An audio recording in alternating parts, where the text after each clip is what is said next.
Hello my dear students, welcome to my video on irrigation engineering, and today I will be delivering a lecture on dams and spillways. So please watch this video till the end. First of all, let us try to understand what is a dam. A dam is nothing but it is a barrier or a structure which is constructed to create a reservoir by storing the river flow in the valley. Now you may be wondering then what is a gravity dam? A gravity dam is a dam structure designed in such a way that its own weight resists the external forces acting over it. And this type of dam are more durable and require low maintenance than any other type of dams. Gravity dams are generally constructed with either masonry or with concrete, and nowadays concrete gravity dams are more popular because they can be easily constructed on any dam site having proper natural foundations to bear the weight of the dam. And gravity dams are usually straight in plan, but slight curved dams in plan are also constructed. In favorable conditions, this dam can be constructed up to greater heights. Now in this slide you can see a storage work diagram is given. So let us now try to understand what is there in this diagram.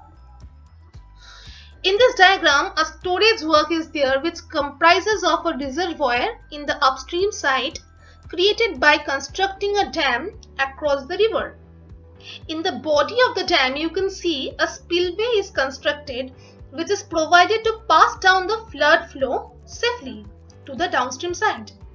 Now this spillway can be controlled by providing adjustable gates, or it can be also constructed without adjustable gates. We will come to that part later on. Also, sluices and outlets are provided to release the water for irrigation purposes. In this unit, we will discuss about various storage structures that are generally constructed.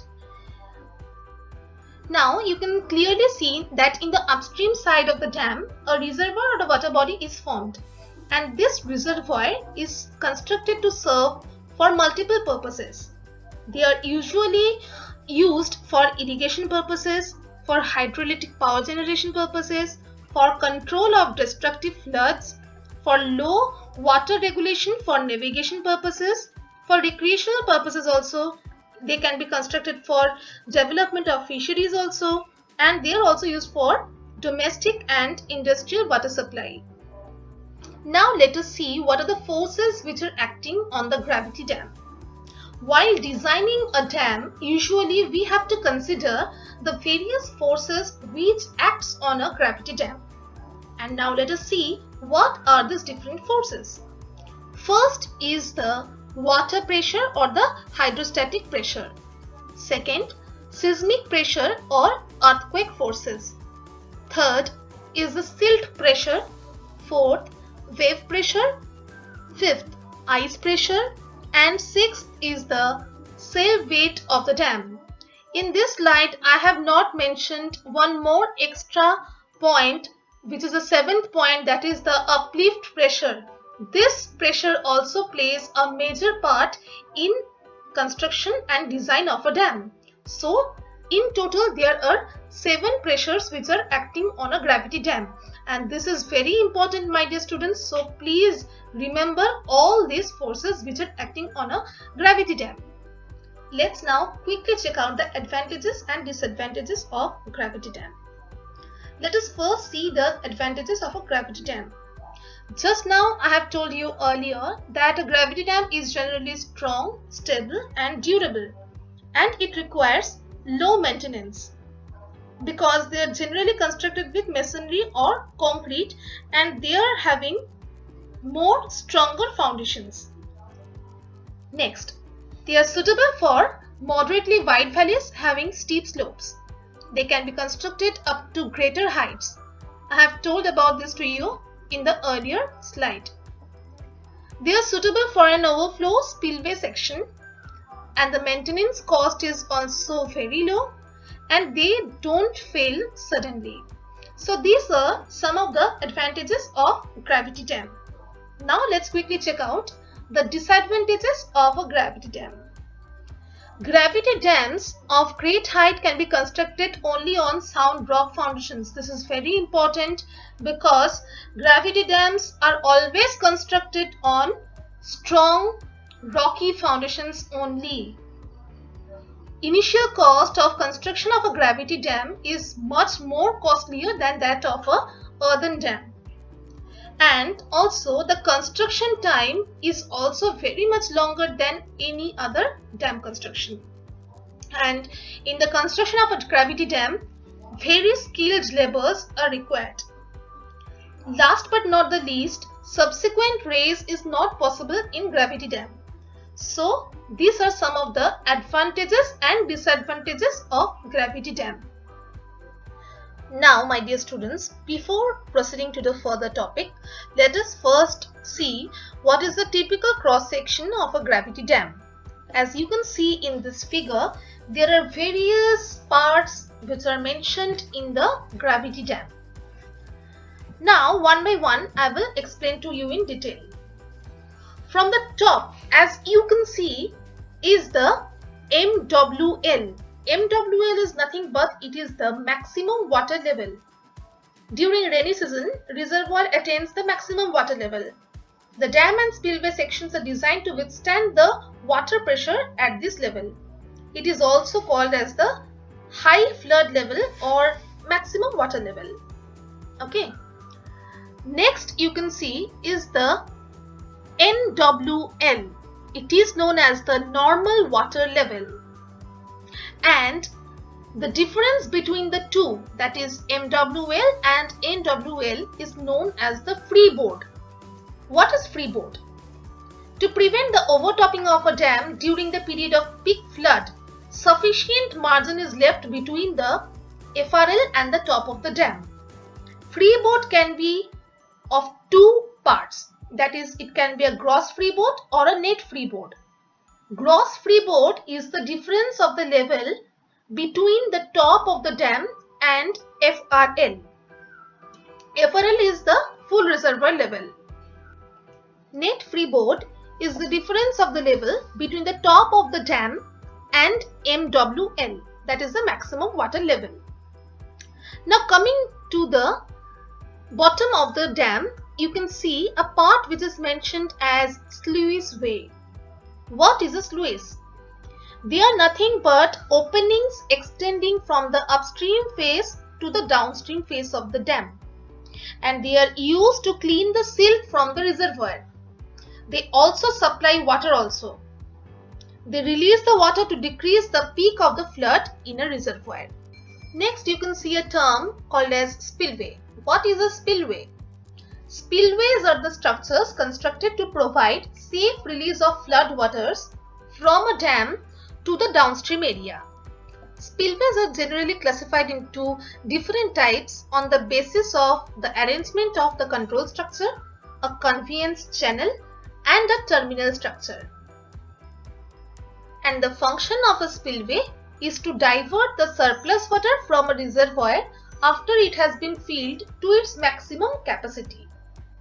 Now, in this diagram, you can see a term known as gallery. What is a gallery? Galleries are the horizontal or sloping openings or passages left in the body of the dam. They may run longitudinally or transversely and are provided at various elevations. All the galleries are interconnected by steeply sloping passages or by vertical shafts fitted with stairs or mechanical lifts. A gallery may serve single or multiple purposes. There are several purposes for which a gallery is constructed. So one by one I will tell them. First is to provide space for drainage of water percolating through the upstream face of the dam or seeping through the foundation of the dam. Next, a gallery is also provided to provide space for drilling holes or for grouting the foundation. It is used to provide space for equipment used in artificial cooling of the concrete blocks and grouting of construction joints. It is also used to provide access to the interior of the dam for inspection purposes and also for maintenance purposes. Lastly, a gallery is used to provide access to and to make room for mechanical equipment used in the operation of gates in spillway and sluices. Heel. Heel is nothing but it is the upstream edge of the base, and toe of the dam is the downstream edge of the base. Lastly, I will discuss about the structural height of a dam. It is the difference in the elevation of the top of the dam and the lowest point in the excavated foundation. It, however, does not include the depth of special geological features of the foundation, such as narrow fault zones below the foundation. In general, the height of the dam means its structural height. Earlier, I have discussed the various forces which are acting on a gravity dam externally. Now, I will be discussing about all these pressures one by one in detail. First one is the water pressure. Water pressure is nothing but it is the pressure which is acting on the upstream side of the dam mainly. On the upstream side of the dam, the pressure is exerted by the water stored up to the full reservoir level, and on the downstream side, the pressure is exerted by the tailwater only. The total horizontal pressure acts on the upstream face at a height of h/3 from the bottom, where h is the height of the dam. The pressure diagram is generally rectangular, and the total pressure is given by P1 equals to WH square by 2. W is nothing but it is the density of water, and it is generally taken as unity. Units are gram per cc or 1000 kg per meter cube. Please remember this. Okay, and you all know the h is generally the height of the dam and its unit is always in meter. Okay, now when the upstream side has better in addition to the horizontal water pressure P1, there is a vertical pressure of water. It is generally due to the water column resting on the upstream slope face. The water pressure on the downstream face of the dam actually stabilizes the dam. Hence, as an additional factor of safety, it may be neglected. Uplift pressure. After water pressure, this is the second major external force on a gravity dam. The water seeping through the cracks, pores and fissures of the foundation's materials, and the water seeping through the dam's body and then to the bottom and its foundation at the base exerts an uplift pressure on the bottom of the dam. This force virtually reduces the weight of the dam. The water seeps through the pores of the foundation and the dam material if the material of the dam is permeable, and if it's not, then the seepage water finds its way through the imperfectly bonded foundation and construction joints. The seeping water tries to emerge out on the downstream side. The seeping water creates a hydraulic gradient between the upstream and the downstream ends of the dam. The hydraulic gradient causes vertically upward pressure. This upward pressure is known as an uplift, and this uplift, as I have told earlier, it reduces the effective weight of the total dam structure. Thus, the stabilizing force is reduced by the uplift. Uplift is given by W into H into B by 2. W, as earlier I have told, it is nothing but the density of the water. H is the height of the dam in meters, and B is the base width of the dam. And the total uplift acts at a distance of B by 3 from the heel or the upstream end of the dam. In solid gravity dams which are founded on impervious foundations, it is made sure that the uplift does not reduce the stabilizing force so much that the dam becomes totally unstable. Uplift is next is the seismic force or earthquake forces.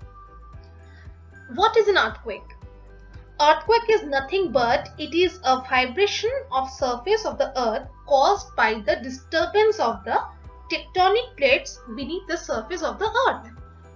Now, during earthquake, the waves are produced which are capable of shaking the earth upon which the dam is resting in every possible directions. Therefore, the effect of earthquake is equivalent to imparting an acceleration to the foundations of the dam in the direction in which the wave is moving at that moment. The earthquake waves may move in any direction, but for the design purposes, it is resolved in the horizontal and vertical components only. When the ground beneath the dam is suddenly moved to one side, the dam structure tends to remain in its original position due to its inertia. The horizontal thrust is mainly due to inertia of water resting against the dam and inertia of the dam itself relative to the foundation on which it rests. The effect of inertia of the dam mainly depends upon the density of the material used in the dam and the position of center of gravity in relation to the foundation.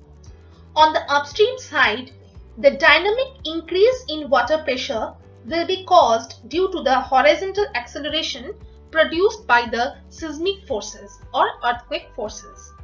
The next pressure acting on a gravity dam is silt pressure. The silt carried by the river and its tributaries gets deposited against the upstream base of the dam year after year. And after considerable deposition of silt, it exerts pressure on the dam. So necessary provisions should be taken to resist this silt pressure.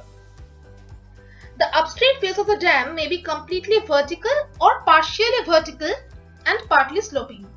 So the pressure of silt will differ accordingly.